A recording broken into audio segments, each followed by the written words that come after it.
It is Wednesday, my dude.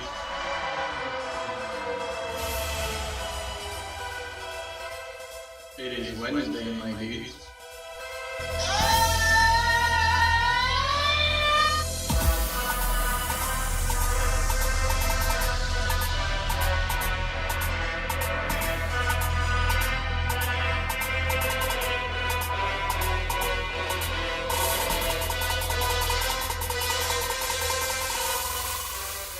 Wednesday, my dude.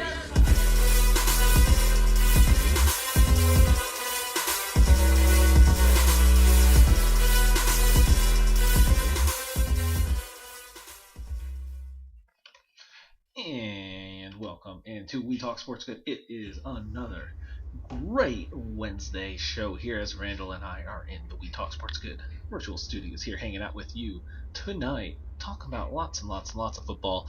And I apologize for my terrible judgment on timing as I was like, ooh, we have Twitter spaces available. Let's go live when the playoff rankings go, because I could actually do it at 6:30 yesterday, and I forgot this was we're doing it between two college basketball games time. Yikes. Yeah. So, my bad. It is what it is, man. Tis what it is. But we will get to those here as well today on We Talk Sports Good. With lots of college football, lots of NFL action. It's, once again, as we've said many, many times, it's the best time of the year for our show's content because we are so football heavy. Remember back in the day when we split up college football and NFL to two shows? I do. We had jobs. I was to say, I wish we could still do that, but do not have time. No, I would love to, because I feel like I already tell you every week, oh, we'll do 30 minutes on college football, I promise, and then I drag it 45 minutes. It's fine. It is what it is. Yep. So with that, we will just go right into college football, so I don't just drag it along, and I will just straight up own my mistake. I went 3-7 last week. It wasn't good picking.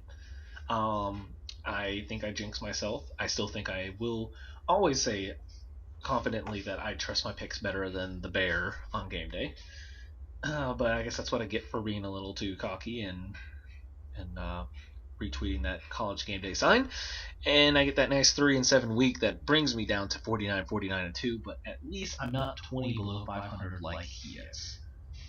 True. So I will admit my mistake, but also realize that I am way better off right now than he is.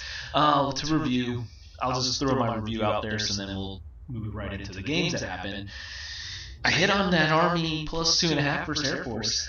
They straight up won the game in overtime and still hit the under of the 38. If you were also going for the under that game, because, service academies and going under total almost always happens.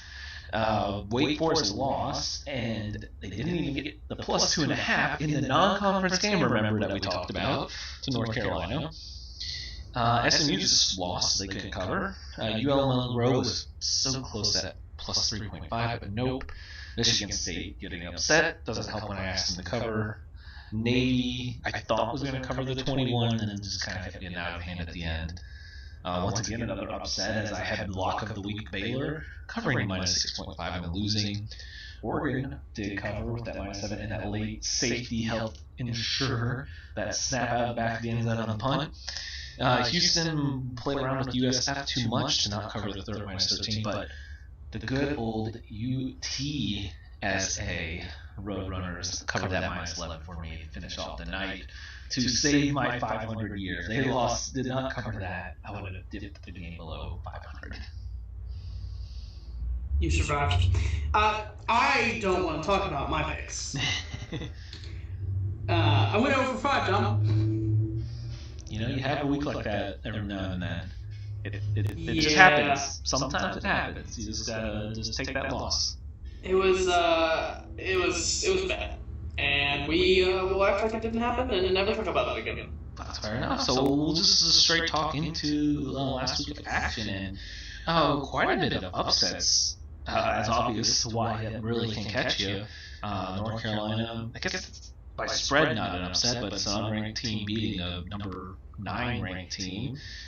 Illinois beating Minnesota. You obviously, as mentioned, the TCU beats Baylor. Memphis beats SMU. We obviously, I guess by ranking A&M over Auburn, but I'm pretty sure A&M was the favorite in that game. The Purdue Giant Slayers, as they take down Michigan State. Arkansas beats Mississippi State. As Mississippi State technically was ranked, if you believe it or not. Tennessee beats a ranked Kentucky, which I was really mad at. I almost picked that game, but it went to even, so I was like, no, I do, it's even. I usually do ones with at least points, so I didn't touch it. Boise State takes care of Fresno State, and South Carolina puts the absolute whooping on Florida. Yeah, that was a little shocking.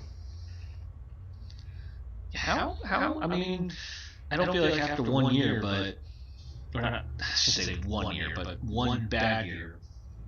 But Dan Mullen's seat's getting a little hotter and hotter now, especially with his recruiting talk. Yeah, I don't... That Florida job, it's a weird one, too. Like, it hasn't been good for, since Urban, really. I mean, Yeah. I don't know. That's a strange situation. I think he gets... I think obviously he gets through this season. I think he'll be fine. But I think next season, if he doesn't... I feel like if he were to lose... What would you say, like, the margin of error would be next year? 4 losses and he's out? Yeah, I was going to say, you probably got to get 9, 10 wins. Yeah. So it'll... If you hit 7 and 5, you're definitely out. Yeah, I'd be willing to bet he is out after next season. I don't think he'll hit that 10-win mark. He doesn't like recruiting. No. He doesn't. He just. I guess that makes more sense why he was trying to interview some NFL jobs. He just rather coach. He really does not want to recruit. Yeah, strange. You really can't do that in that type of position at Florida when they expect you to get every single top Florida kid. Right. So, not an upset, but sure was close to being one, and definitely covered the spread as LSU. That 20-14 game. I'd like to tie these together because one, can we stop calling Florida a quality win for people as they're 4-5, and LSU almost beating Bama? I know that's a rivalry, but still, are we seeing a little bit of flaws in this Bama team more so that maybe can tell us that we aren't going to see Bama and Georgia somehow sneak in? I just think it's like them almost losing to LSU. Michigan State losing. I think it's just it is more proof that there's only one team that stands above everybody this year. Georgia's it. Georgia's it right now. And everyone else, I feel like it's almost safe to say that no one's good except for Georgia. That no one is good except for Georgia, it seems like. No, at least no one's that good. Or maybe everybody's that good. I don't know. Maybe college football is just elevated this year. I don't know. I feel like that is just more evidence of saying that no one is at that level of Georgia this year right now. Can I say, and this isn't because I really like Bryce Young, so I'm not trying to launch into this, but my next statement here is it also because we aren't seeing a superstar quarterback play at that crazy level? We're not talking about these crazy QB Heisman guys that we've had in the past.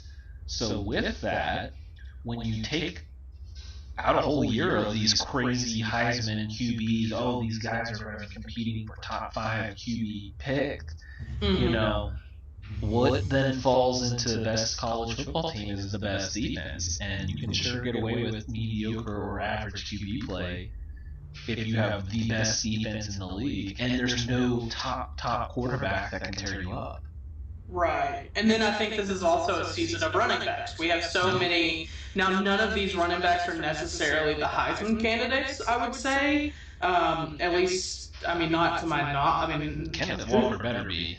Yeah, I guess that's true. That is true. He's definitely up there. Actually, is he leading right now? He's got to. I He's feel got to like be leading, he right? has to, because he he didn't even get shut down in that Michigan State loss to Purdue. No, he had 136 for a touchdown. Yeah, that man. So yeah, I guess that's true. Kenneth Walker. 1,330 yards and 15 touchdowns. But then there's just so many good running backs in college football this year that some are on good teams, some are on not so good teams. Cough, cough, Texas. But yeah, I feel like we're definitely seeing a year of defense and winning in the trenches and the run game.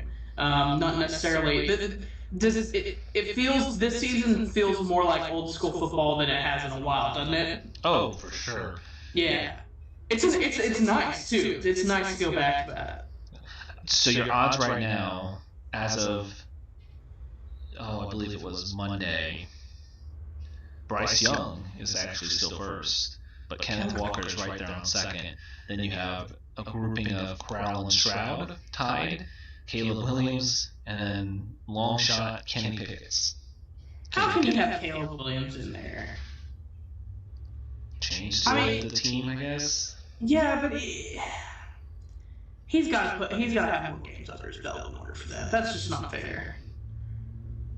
But I mean, he's not going to win. No. But yeah. I think you really are down to just Kenneth Walker and Bryce Young. I don't really feel like this. I mean, unless Matt Corral goes off and that was beats the A&M. only one that I was thinking. Yeah. Matt Corral, he goes off and beats A&M because he had the big chance against Bama and they got shut down. And the only way you're going to rebound from that is you better beat the next best team you play. Right. And carry the team. So I think honestly, I put those three. I think honestly at this point, those are the three that I'd send to New York. I will say shout out to Kenny Pickett because that man is trying to carry Pitt single-handedly. Yes. 29 touchdowns, 3 interceptions with just over 3,000 yards, which is insane. For a Pitt QB, I feel like that's what even makes it even more crazy. Is it's a Pitt QB. I mean, do we go the actual leading passer in yards from Western Kentucky, Bailey Zapp? Absolutely. 3,688 yards, 37 touchdowns, and 6 picks from Victoria, Texas. Yeah, but you gotta you have to win. We are never gonna have. I mean, I don't think when was the last time there was a Heisman winner from a team that wasn't like at least in contention at the end? Probably the Tebow 8-win team and lost versus Michigan. Yeah. I mean, I guess that's probably it, right? That was the last one, and that was what, 2007? And not like it was even like they were bad. They still went bowling. Yeah, and that was probably what, 2007, 2008, something like that. Here we go. Lamar Jackson was 9-3. RG3 was 9-3. Okay, so Tebow's was 9-3, but then they lost in the bowl. Yeah, so I mean, I guess 9-3 is you're not really in contention, but you're still at 9-3 with a Heisman level player. You're still like one of the best teams in the country. I can tell you, there was one 6-4 in 69. There was one 500, 4-4, and 35, and then there was one losing record Heisman in 56. 56. Is it a notable player? No. Are any of those names notable players? No. Fair enough. I apologize if I don't know him, but I don't know Paul Hornung for Notre Dame. Oh, no, I do know. I actually do know him. Okay, well, I apologize, Paul. There's Jay Burwagner from Chicago, the 4-4 guy at 35. I feel like maybe I would recognize 69 was Steve Owens of Oklahoma. Okay. Huh. All right. Well, but yeah. So really the worst with is all that, there's a small handful of 3-loss players, and who they are. Especially your like more modern, I mean, your 80s to now that were 3-loss were Marcus Allen, Bo Jackson, Tim Brown, Ricky Williams, Tim Tebow, RG3, Lamar. And those were some of the most dominant Heisman Right. candidates ever. Yeah, so, I mean, Matt Corral, they got to win out. They've got to get the 10 wins because I don't think a 9-3 Matt Corral is enough. I think you'll get a 10-2 Bryce Young or 10-2 Michigan State Kenneth Walker. Right. I think a 9-3 Kenneth Walker can win it over a I would 9-3 love Matt that. Corral. I would love to see Kenneth Walker win it. I want to see a That man has carried the non-quarterback team. a non-quarterback from a non-traditional powerhouse. Which I know Michigan State is usually the past couple of years haven't been great, but like traditionally they're pretty good. They're usually pretty good, but like they're never like. Has there ever been a Michigan State Heisman winner? I don't believe so. I mean, I wouldn't think so, right? I will The closest check. thing might be like Kirk Cousins, something like that, you know? But I The definitely only- say, The only Heisman winners from the state are all Michigan. yeah. He is on pace, and this was actually before last week, the on-pace numbers, which probably will be on track. 1,940 yards, 23 touchdowns.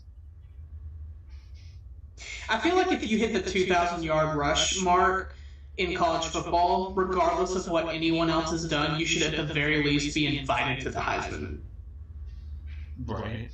Like, I feel like if you hit 2,000 rush yards in a season as a college football player, I don't care if someone threw for 10,000 yards. You should at least come to the Heisman event, like the night. Like, you should be invited, period. I'm trying to think of somebody.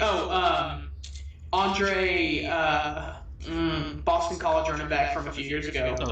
Oh, not. Andre Ware? Is that what it was? Andre Ware? I was starting to say Dylan, but no, I know where you're going. And No, you're thinking AJ Dillon, but I'm pretty sure it's Andre Ware. You might have to double check it. I know he got drafted by the Giants.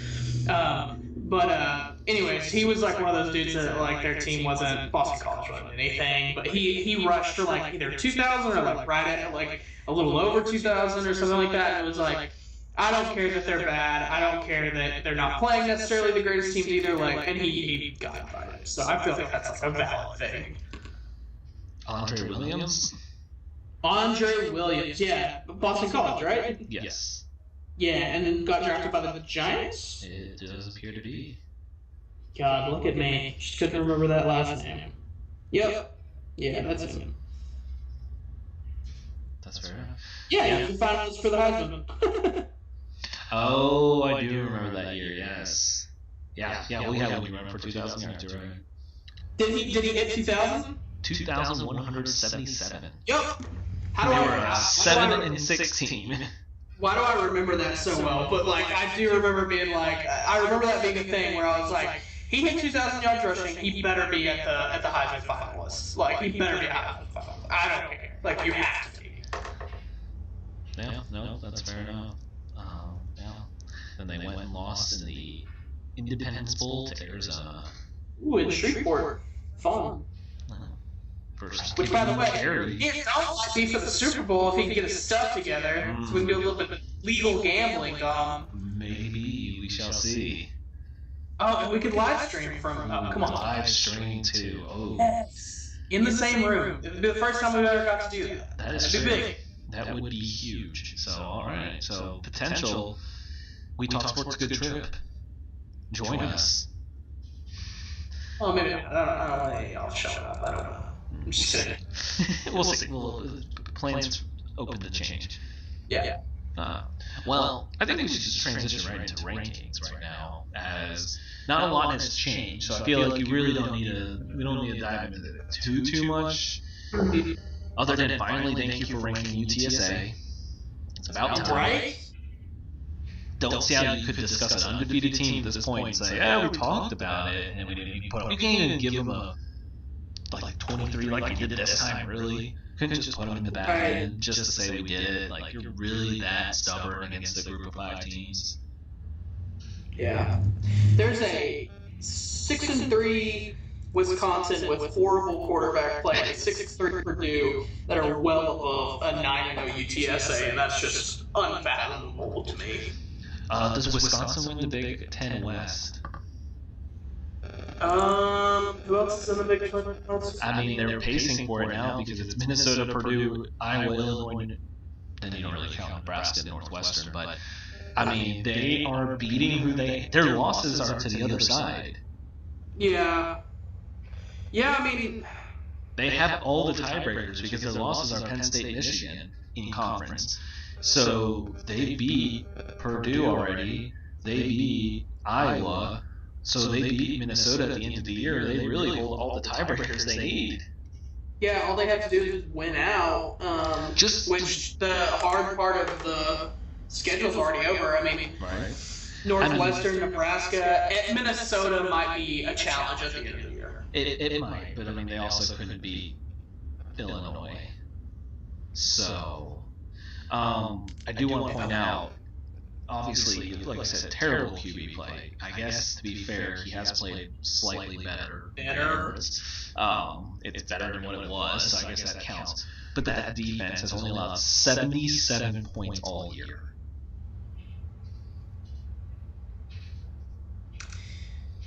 Yeah, that's pretty ridiculous. Fourth in college football in that. Wait, how much did you say? 77. They're third. Oh. I think you can guess who's. Oh no, you're right. You're correct. They're fourth. I missed San Diego State. 15.4 looks like. You have 1 point less in Cincinnati, 76. San Diego State, and shout out to the best punter in the world. They have 74. He has 2 80-yard punts. The San Diego State punter. The Hawaii team put 2 returners back, one at 50 yards and one at 70 yards back, and he still punted it over both their heads. Lord. And then you have Georgia. Do you want to guess how many points, unless you have pulled up already, Georgia has allowed? Oh, God. How many points Georgia's allowed? Yep.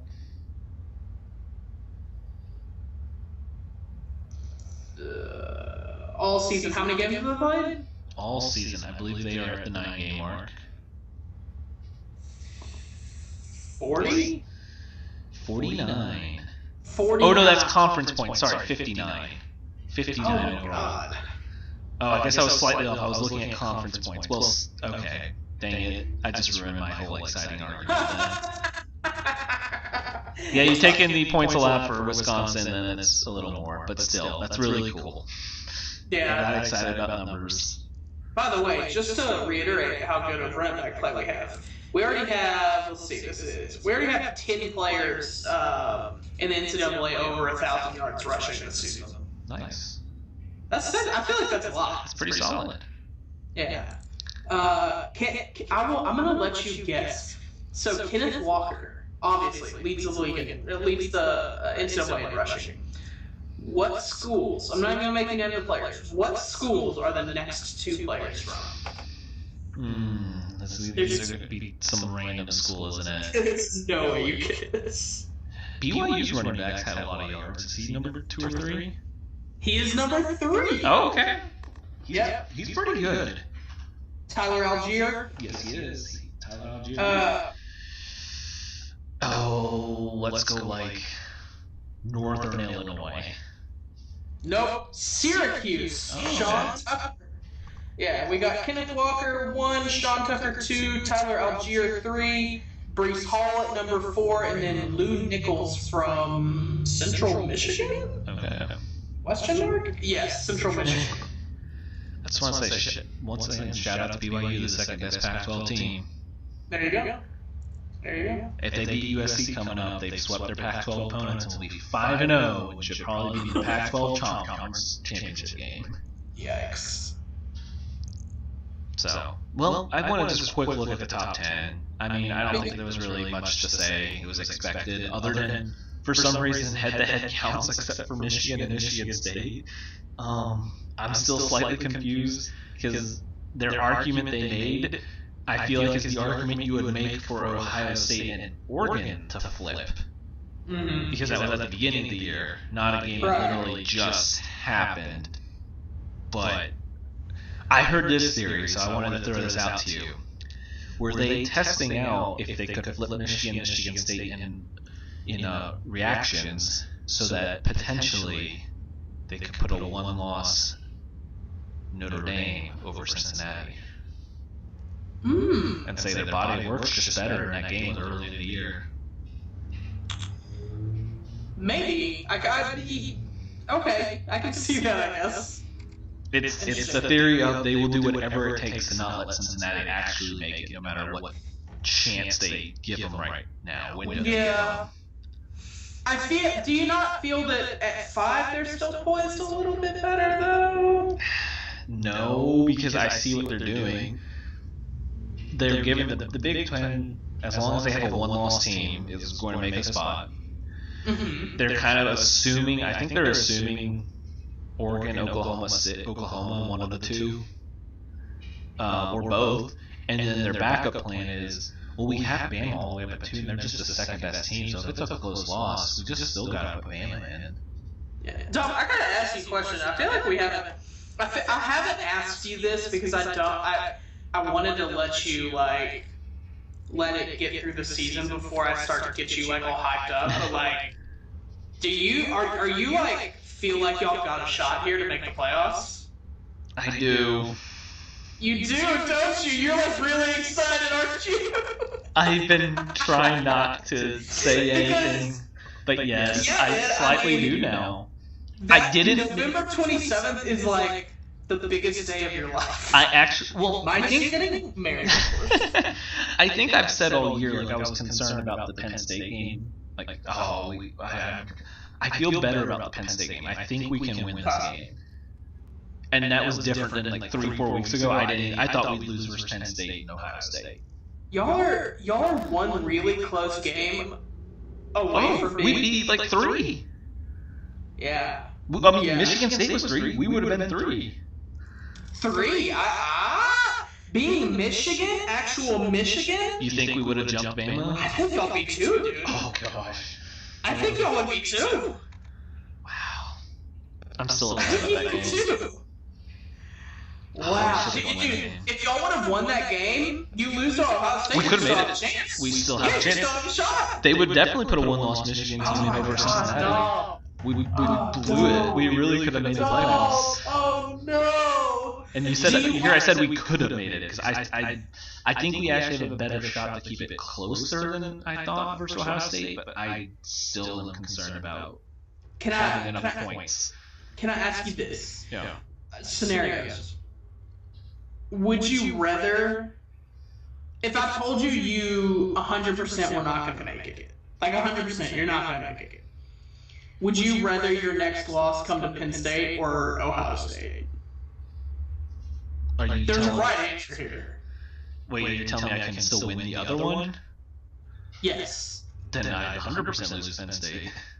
Yeah, yep. To make sure Ohio State doesn't get in. You would be making sure they didn't get in.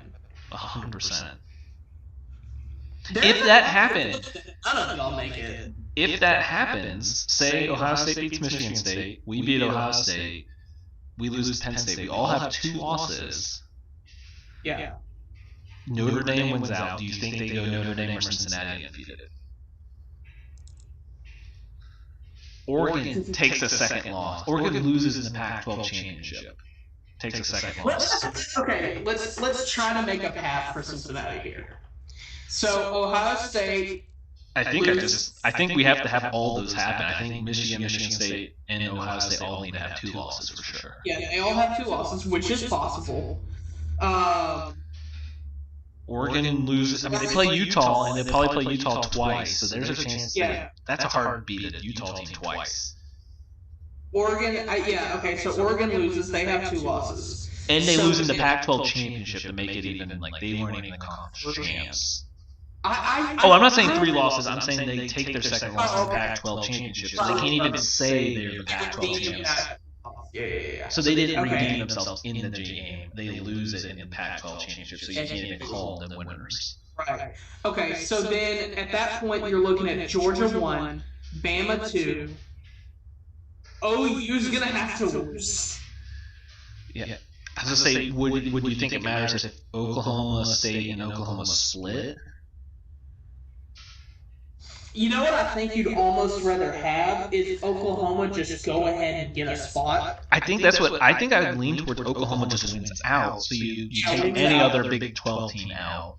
Yeah, so because then let's just do this. Georgia, Oklahoma both win out. Mm-hmm. You have 2 undefeated that are in.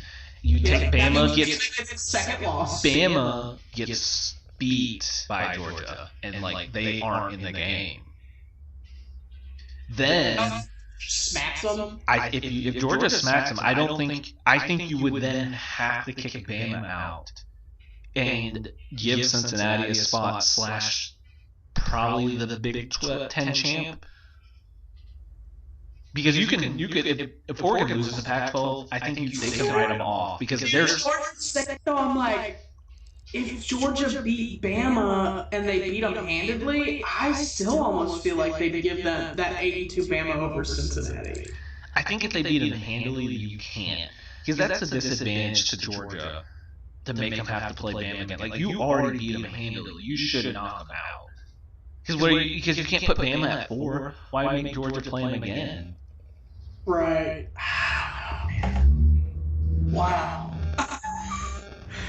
I don't know if there's a way, Dom. I really don't. I'll tell you what's really pivotal here is the fact that SMU's not undefeated going into their game. Mm-hmm. If SMU would have been undefeated going into that game, everything else would have changed. Everything would have changed. Yeah. Because, or if they would have just didn't lose to Memphis, and then okay, you have 1 loss SMU, 1 loss Houston, because playing 1 loss Houston because they don't play in the regular season. So Houston being the best conference championship game that they face, and then you have a 1 loss SMU, you beat them. Okay, SMU only has losses to Cincinnati, Houston. You play Houston, whose only loss is an opening game loss. That would look decent, and you beat Notre Dame. Which they can't put Notre Dame over Cincy.